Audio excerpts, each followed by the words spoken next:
Ladies and gentlemen, welcome to the Entrepreneurial Mindset. And the question why entrepreneurs think differently than non-entrepreneurs. That is what we learned so far. Entrepreneurs have a different mindset, and everyone can learn that mindset. However, the question is why and under which circumstances entrepreneurs think and act differently. And this is about the entrepreneurial approach.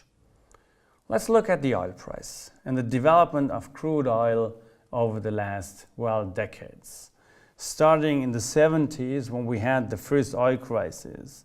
And within the first oil crisis, the price came from about $4 to the highest, I think, $42.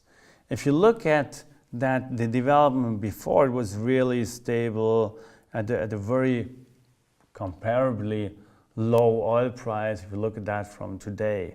But even if you look at that from today, so if you look at from that perspective onto the first oil crisis, that was nothing what happened in the 70s. It was relatively stable after the 70s. So in the 80s and the 90s, nothing much happened. But beginning of 2000, 2005, the oil went up a lot, then came the financial crisis, though the price dropped, then went up again, now dropped again.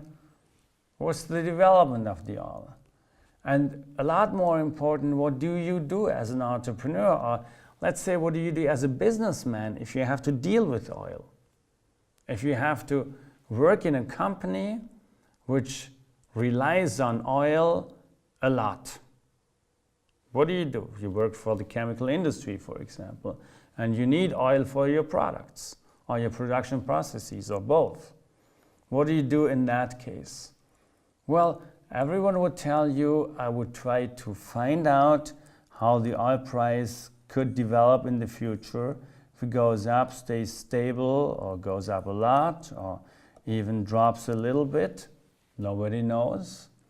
And also, what else you would do is probably hedge yourself against the risks which might come up there.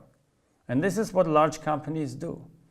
They try to gather as much data as they can get on what could happen in the future, what's the development in the Middle East, what happens in Saudi Arabia, the biggest oil-producing country, trees and so on. Try to gather this data, try to build scenarios, different scenarios based on the data, and then decide for a specific plan which should be executed in the future.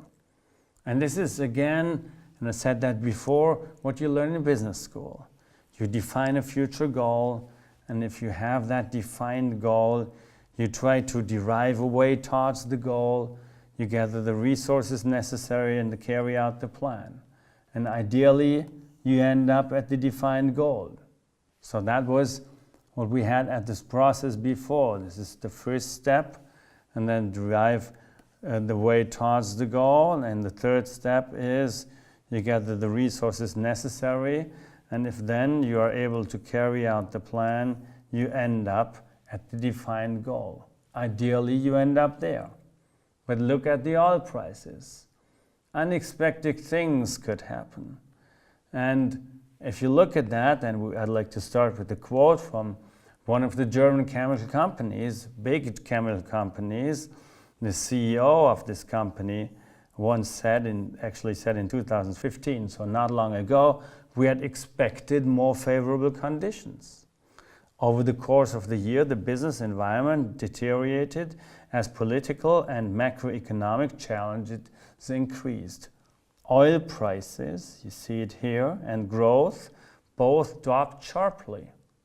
Sales and earnings fell in this difficult environment. So he talked about difficult environment, Jürgen Hambrecht, the CEO.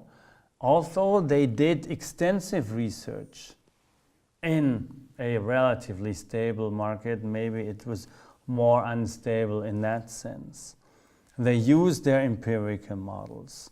They tried to forecast, so they tried to go through that business school process. However, at the very end, it was wrong. And this is what entrepreneurs face a lot more often, because entrepreneurial markets are not stable. And entrepreneurs are not able to build large empirical models because they have to act. And especially in these situations, because there are many markets which are not stable.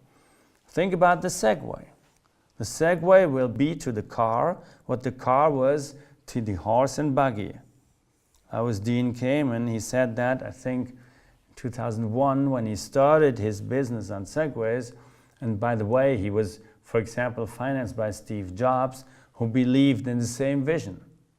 What about this vision today? Are there so many Segways around? Did this vision become true? Actually not. It's a niche product, Segway. Still running around, and maybe it's still a successful company. However, it was not to the car what was the car to the horse and the buggy. And a satellite telephone, maybe some of you remember, which was considered to be a really important technology, the future of mobile communication. But as one journalist said, the satellites got off the ground, but the business never did. Actually, at this moment, maybe it's going up in the future.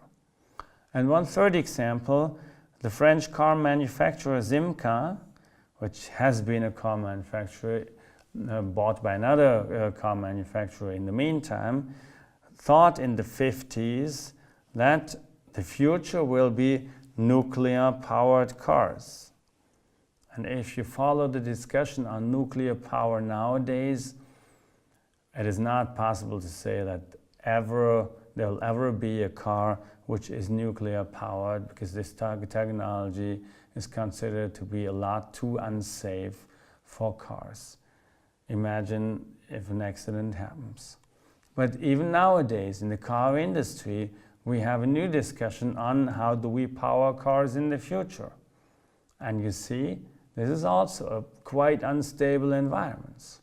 So you see that there are unstable environments. Actually, there are uncertain environments because the uncertainty is increasing over time. And here are some developments which you can see in our globalized world, which increase uncertainty. If you start your own business, start producing something, you never know, due to increasing competition, whether there's a competitor in the US or in China or in Middle East who's doing the same thing, who's actually developing the same product. You just can't know that. But this competitor can easily also try to enter global markets.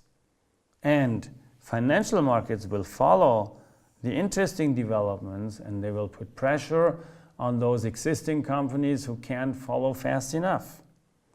We as customers, we want new products more and more often.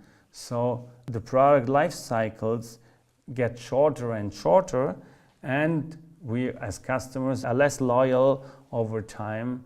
We buy new things, and we are not stuck with a certain brand, and if a new company comes up with a better product, we probably will change. Which at the very end, if you add all these elements up, you can see that uncertainties are increasing, especially in the last years, not only for entrepreneurs, also for regular business people, but especially for entrepreneurs. And entrepreneurs are the ones who try to mitigate these uncertainties. However, how do they do that? And that's the entrepreneurial mindset. We've seen what large companies do. They gather data, they build scenarios, and then they build their plans and execute the plans. So they have a focus on planning and prediction. If you look at entrepreneurs, and Sarah Saraswati was the first one to research on that more extensively, she saw that it's a different approach. It's a focus on skills, knowledge, and resources. Skills like entrepreneurial personality, like what these people have learned before.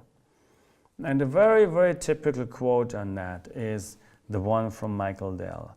And he said, "I had to give it a full go and see what happened."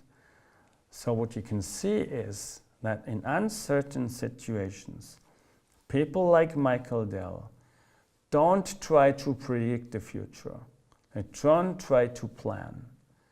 They go step into the future by giving it a full go and then looking what happens, however, remaining in control what they do.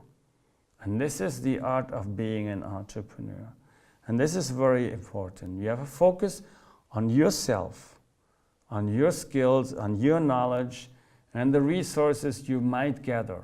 Also the stakeholders you might put together.